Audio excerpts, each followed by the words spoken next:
Assalamualaikum warahmatullahi wabarakatuh.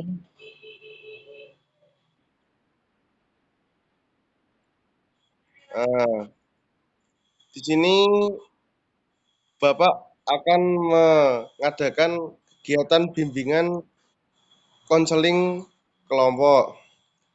Nah, terlebih dahulu pada pagi hari ini dalam membuka kegiatan pada hari ini kita berdoa menurut agama dan kepercayaan masing-masing. Berdoa dimulai. Kita mulai berdoa dimulai ya, Dek. Selesai. Ah, apa kabar kabarnya, Dek? Gimana saat pelajaran daring di rumah? Apakah ada kendala, Dek? Apakah baik apa lancar saja?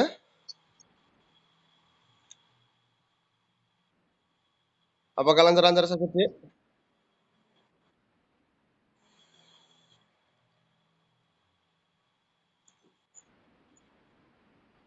Nah, mungkin kendala apa yang Anda alami saat pelajaran daring di rumah, Dek?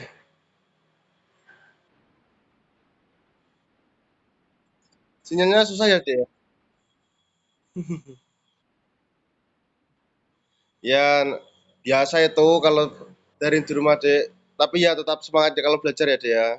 Nah, di sini apa? Nah, di sini kan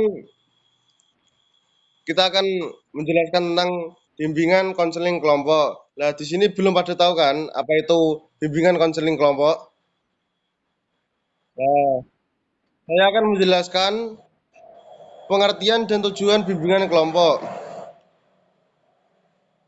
Bimbingan konseling kelompok ialah layanan yang membantu sejumlah peserta didik dalam pengembangan kehidupan pribadi, sosial, belajar dan karir.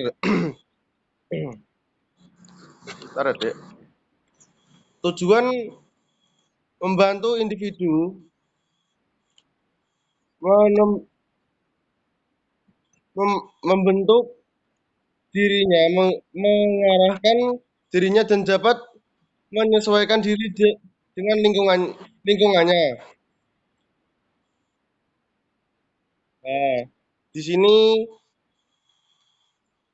Bapak akan menjelaskan cara dalam pelaksanaan bimbingan kelompok tersebut. Nah, nanti kita akan meminta secara bergantian saat anggota kelompok mengungkapkan pendapat tanpa berebut. Jika ingin mengungkapkan pendapat, kita mengangkat tangan terlebih dahulu. Nah, kita akan melakukan kesepakatan waktu ya, Dek. Bapak akan menawarkan kesepakatan waktu pada kalian.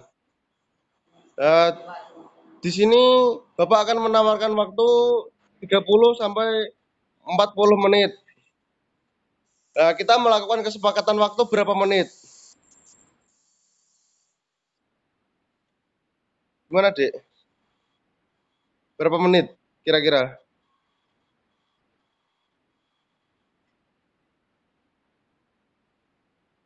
Gimana?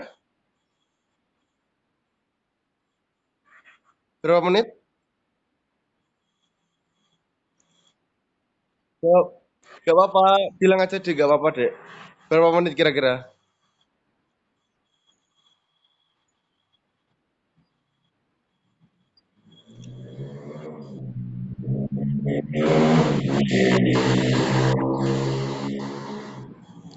30 sampai 40 menit, Dek. Kira-kira berapa menit untuk kita melakukan kegiatan pada pagi hari ini? Gimana?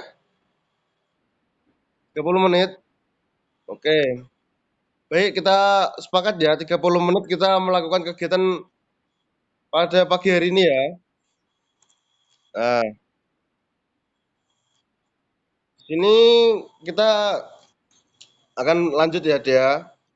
Kita sudah menyepakati 30 menit kita akan menjalankan kegiatan pada pagi hari ini. Di sini Bapak akan menjelaskan kembali tentang bimbingan konseling kelompok tersebut. Nah, maksud dari bimbingan konseling kelompok adalah layanan yang membantu sejumlah peserta didik dalam pengembangan kehidupan pribadi, sosial, belajar, dan karir. Tujuan dari layanan tersebut adalah membantu individu menem- menemukan dirinya, mengarahkan dirinya, dan dapat menyesuaikan diri dengan lingkungannya. Kurang lebihnya seperti itu, Dek. Nah, apakah kalian siap untuk mengikuti materi yang akan Bapak berikan pada pagi ini?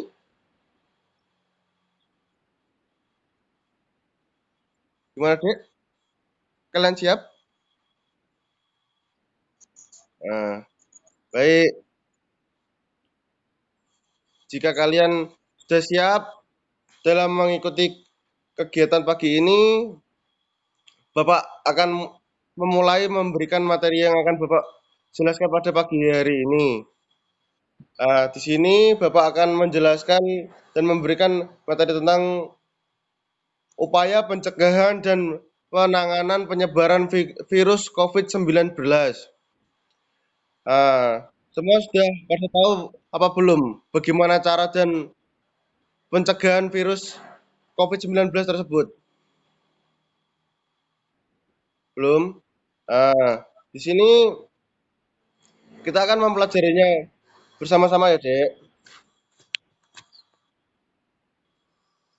Nah, pada kita sudah tahu ya, penyakit virus corona atau COVID-19 tahun 2010 merebak di kota Wuhan di tanggal 2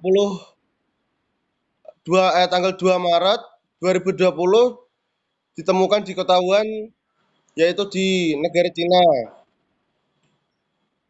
Nah, di sana jumlah kematian mencapai 3.087 orang atau 6% jumlah pasien yang sembuh yaitu 45.726 orang.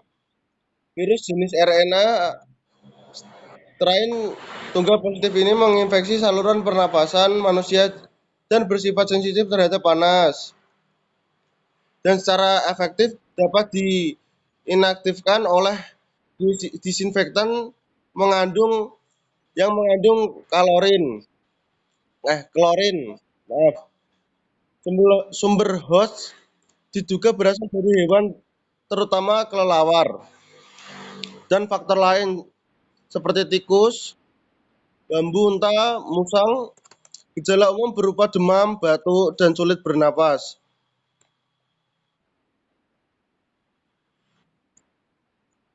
Benar ya. Nah, sindrom klinik terbagi menjadi tanpa komplikasi, pneumonia ringan, dan pneumonia berat. Pemeriksaan spesimen diambil dari swab tenggorokan atau nasofaring dan orofaring, saluran napas bawah. Dari situ ada yang masih bingung atau yang kurang jelas?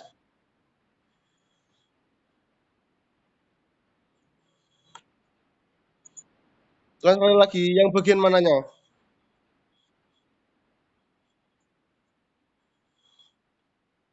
Dari awal. Oke, ya, baik-baik. Virus corona atau COVID-19. Di tahun 2020 itu adalah virus jenis baru. Penyakit tersebut ditemukan pertama kali ditemukan di Wuhan, Cina, dan menginfeksi sekitar 90.308 orang per tanggal 2 Maret 2020.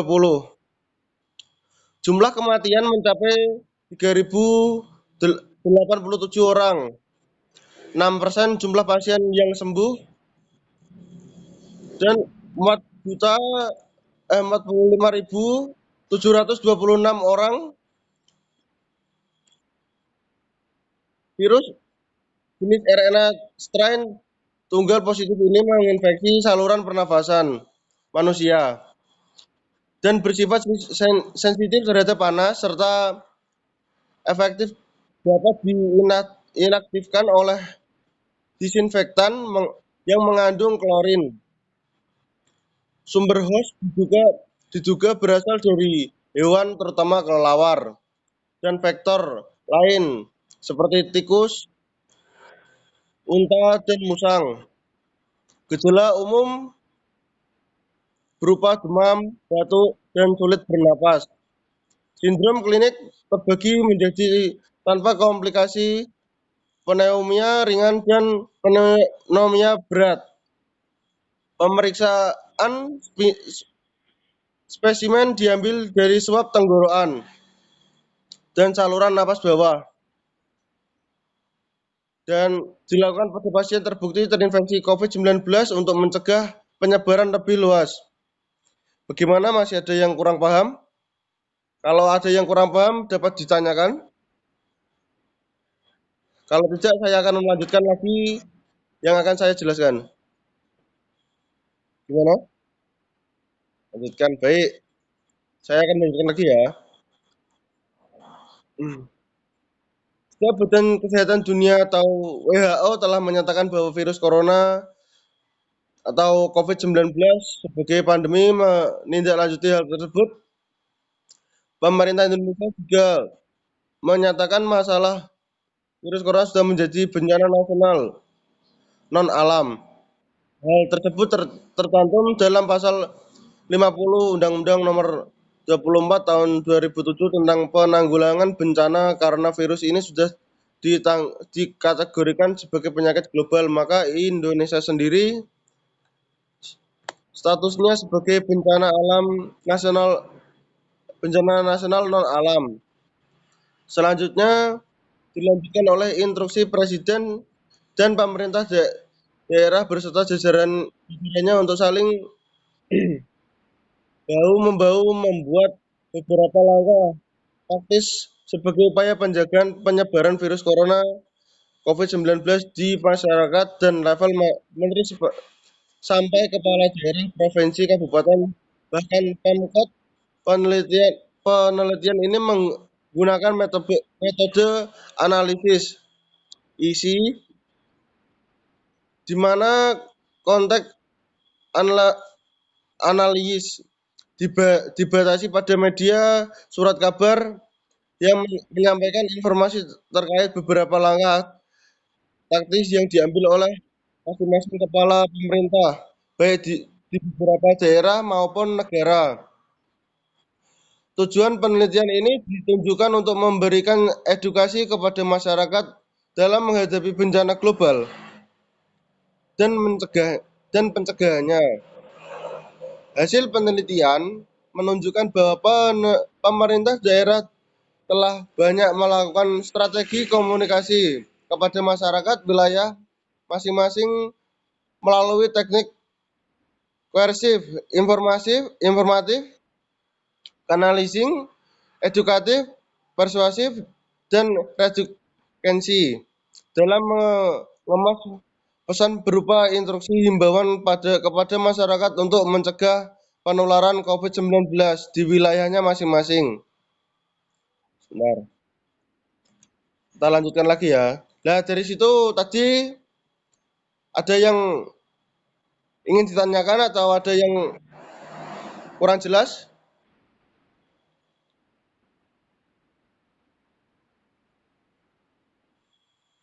Karena itu kan sudah apa ya? Namanya kan sudah seperti itu. Ya, apa ya? dan nama ilmiah global gitu loh. Itu. Ya, kan itu nama lain dari corona tersebut tuh. Nama global yang lain. Seperti itulah kurang lebihnya.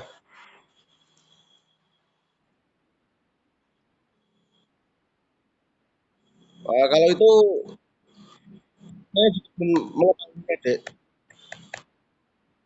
Nanti kita cari bareng-bareng. Oh, mungkin kalau adiknya tahu, bisa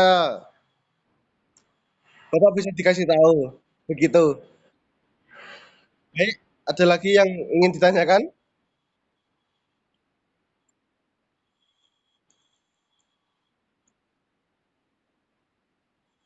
Gimana?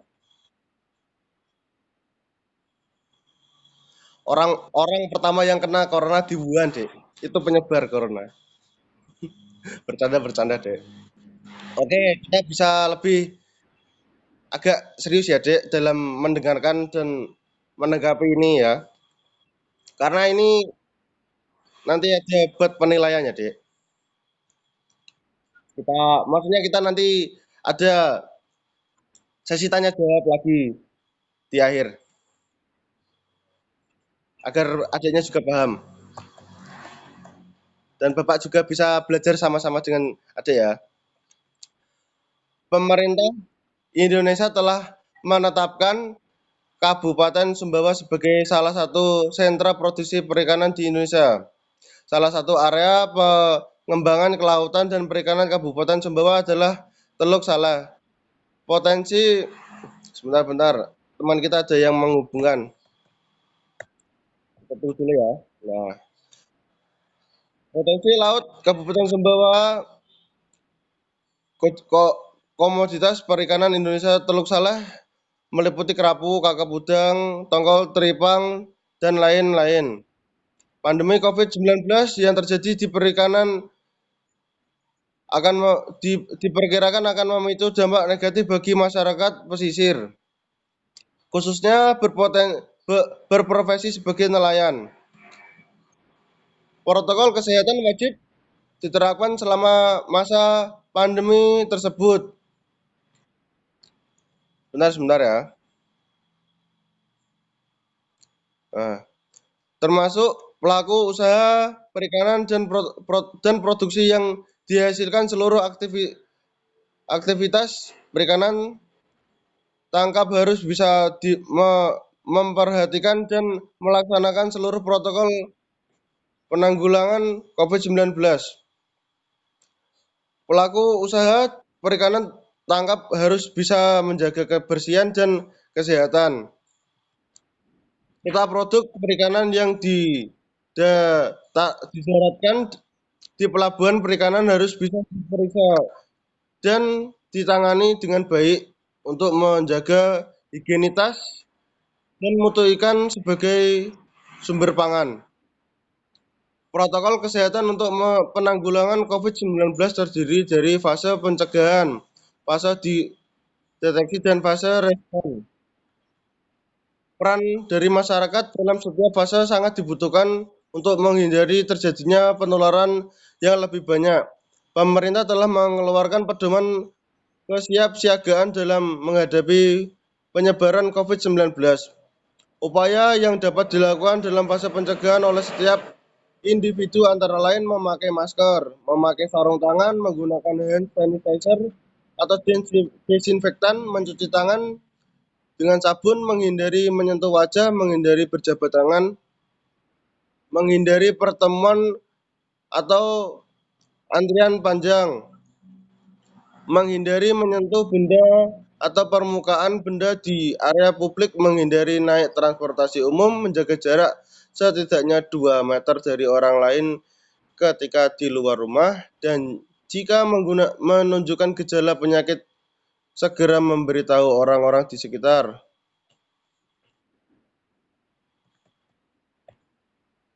Dalam pasal 34 ayat 2 Undang-Undang Dasar 1945 berbunyi, negara mengembangkan sistem jaminan sosial bagi seluruh rakyat. dan memberdayakan masyarakat yang lemah dan tidak mampu sesuai dengan martabat kemanusiaan. Artinya negara harus mengoptimalkan jaminan sosial untuk seluruh lapisan masyarakat dan mencerminkan keadilan di tengah pandemi COVID-19 saat ini. Nampaknya berimbas pada semua sektor terutama ekonomi. Bank Dunia memproyeksikan pertumbuhan ekonomi di Indonesia di tahun ini akan terekam di level 2,1%. Hal ini disebabkan oleh terus meluasnya penyebaran COVID-19 baik di dalam negeri maupun di luar negeri. Benar,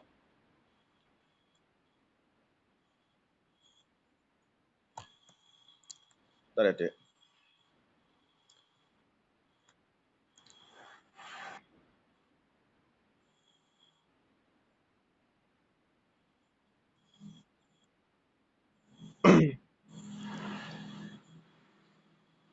Penyebaran penyakit mematikan ini kesimpulan jaminan kesehatan setiap warga negara Indonesia telah termaktub dalam konstitusi. Dengan adanya jaminan kesehatan yang diberikan oleh pemerintah, maka pemerintah memiliki tanggung jawab terhadap warganya, negaranya, terlebih dalam permasalahan pandemi COVID-19. Oleh karena itu, untuk mencapai setidaknya cita-cita negara, yaitu kesejahteraan, pemerintah perlu memberlakukan kebijakan yang dapat menjadi solusi dari permasalahan yang ada dengan menerapkan pembatasan sosial bers- berskala besar atau PSBB merupakan langkah preventif yang saat ini sedang pemerintah terapkan karena masih banyak masyarakat yang kurang pemahaman terhadap hal ini. Maka salah satu usulan penulis yang paling tepat untuk terlaksananya pembatasan sosial berskala besar yaitu dengan memberikan beberapa sosialisasi yang dilakukan oleh tingkat pusat kepada pemerintah daerah hingga tingkat RT dan penerapan sanksi tegas kepada masyarakat yang tidak mau tertib dalam melakukan pembatasan sosial berskala besar. Selain memaksimalkan tes massal seperti Korea Selatan dan memberikan subsidi listrik kepada masyarakat. Nah, benar ya.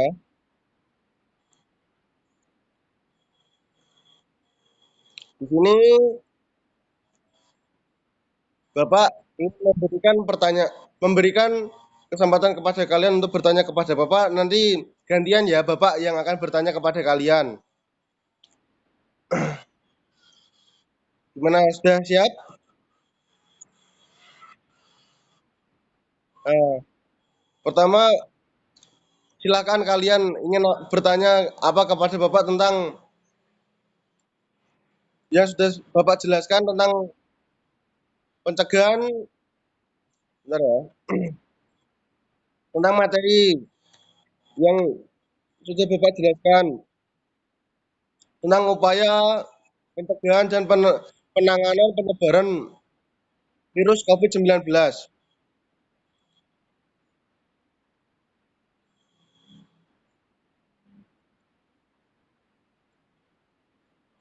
Gimana?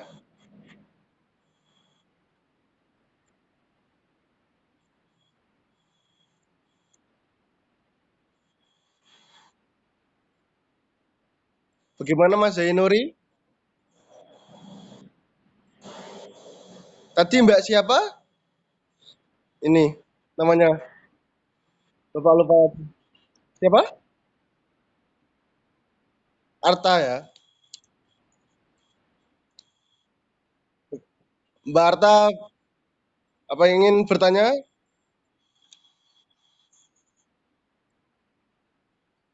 Bagaimana?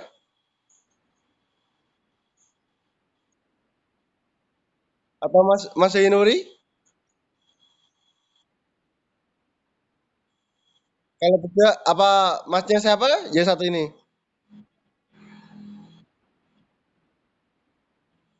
Gimana?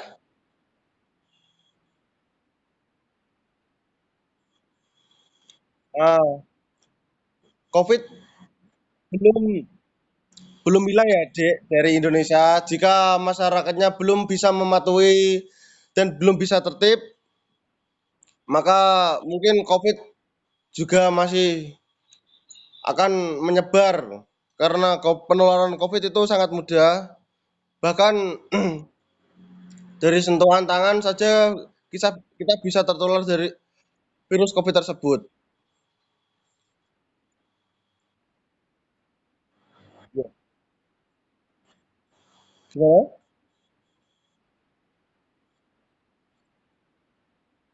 Ya, ya, lah terus gimana, Dek? Ya yang ingin aku tanyakan apa? Ya, ya mungkin ya itu mungkin memang kurang pas ya, Dek ya. Kurang tepat. Mungkin ya itu sangat gimana ya? Sangat melanggar protokol kesehatan yang sudah diterapkan oleh pemerintah. Ya itu bisa sangat rawan sekali tertular oleh virus COVID-19 karena suasana yang dalam kerumunan tersebut dan kita juga tidak tahu di dalam kerumunan tersebut. Nah, di sini Bapak ingin bertanya kepada kalian. Gantian ya, dia bertanya ya. Nah, di sini Bapak ingin bertanya kepada Mbaknya, bagaimana cara kita menjaga dan mentaati protokol-protokol kesehatan yang sudah ada untuk menjaga agar terhindar dari bahaya virus COVID-19.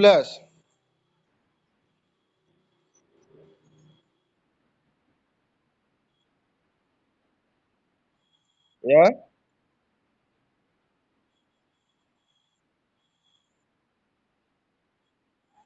ya,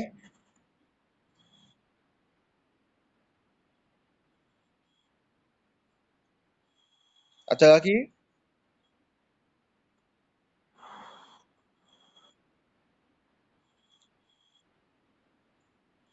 Mungkin Mas Zainuri bisa menambahkan?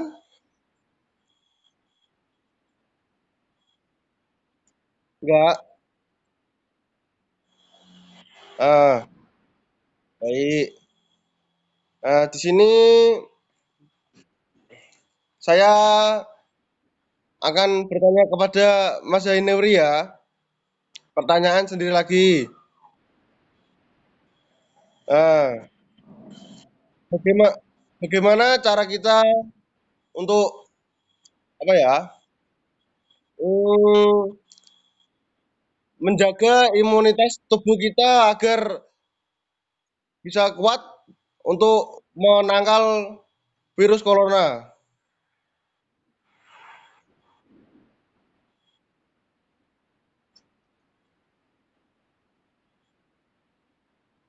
Eh, di sini Mas Denuri sering olahraga apa tidak?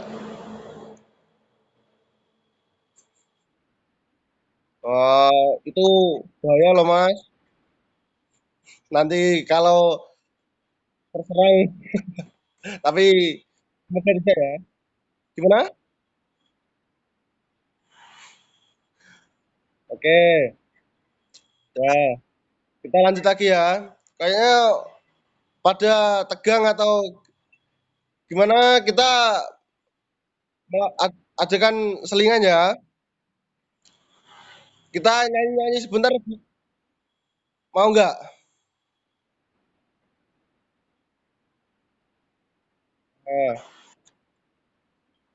Nah, dimulai dari Mas Zainuri ya. Nyanyi balonku ada 5. Nanti gantian. Ayo Mas, mulai Mas. Nanti gantian Mas, semuanya Mas. Kalau nanti saya suruh nanti kalau saya suruh berhenti, berhenti, nanti dilanjutkan gantian dengan temannya. Mas,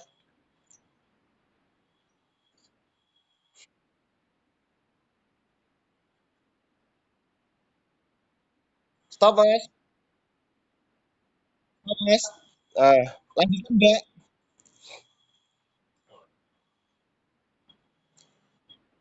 Ayo mbak, lanjutkan mbak.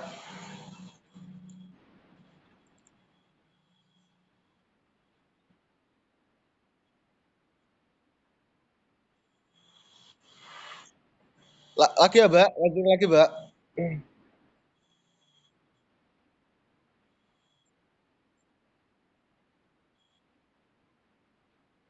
Oke mbak, stop mbak. Oke mas Yuda, lanjutkan mas Yuda.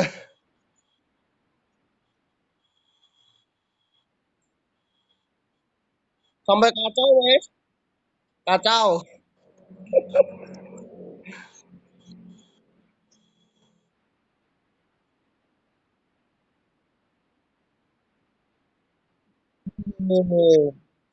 Tepuk tangan. Oke. Nah, di sini saya akan menyimpulkan kegiatan kita pada hari ini.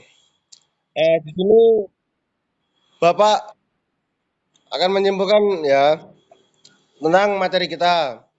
Di sini virus corona ialah virus yang sangat berbahaya, tapi jika kalian bisa menjaga daya tahan tubuh kalian dan menjaga imun kalian dengan baik, maka imun kalian akan bisa melawan virus corona yang akan masuk dalam tubuh kalian. Kalian juga harus bisa mematuhi protokol-protokol kesehatan yang sudah ada seperti mencuci tangan dengan baik, setiap berpergian, menggunakan hand sanitizer, dan kalian bisa menggunakan masker setiap hari saat bepergian agar terhindar dari bahaya virus corona tersebut. Karena virus corona bisa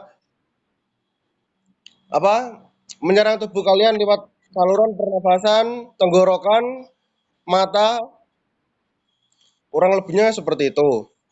Jika kalian bisa mematuhi protokol-protokol kesehatan yang sudah diterapkan, kalian akan terhindar dari bahaya virus corona tersebut dan kalian akan bisa mengurangi penularan-penularan dari virus corona tersebut.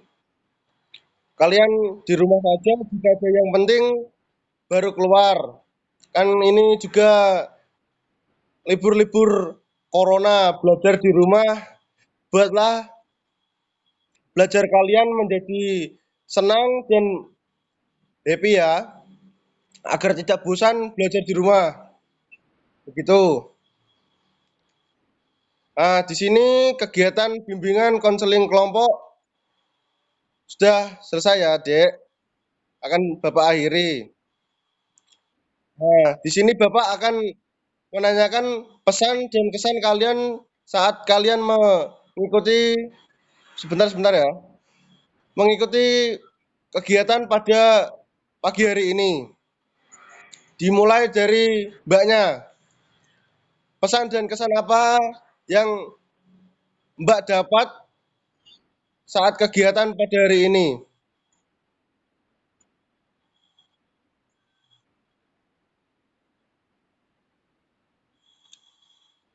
Perasaannya gimana, Mbak? Senang? Asik atau gimana? Canggung? Oke, wajar ya, Mbak. Mungkin pertama kali kita seperti ini. Mungkin besok atau lain kali kita melakukan kegiatan ini bisa lebih luas dan lebih enjoy ya, Mbak ya. Terima kasih ya, Mbak. Oke, Mas Zainuri, kesan pesan dan kesan dan pesan apa yang Anda rasakan dan Anda dapat pada kegiatan pada pagi hari ini, Mas?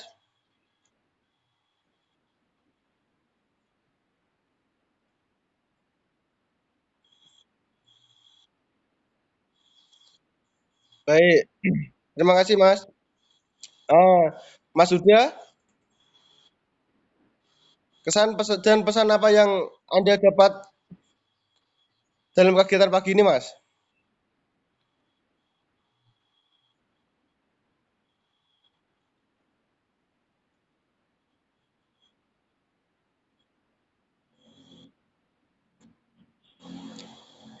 Baik, terima kasih ya.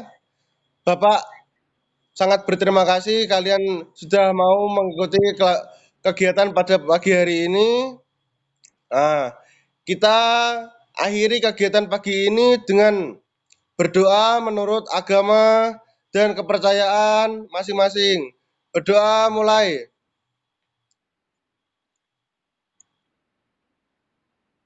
Ah, selesai.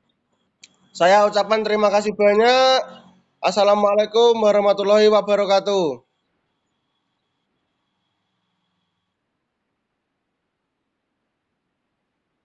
Baik, terima kasih ya, Dek. Selamat pagi. Dah, Dek.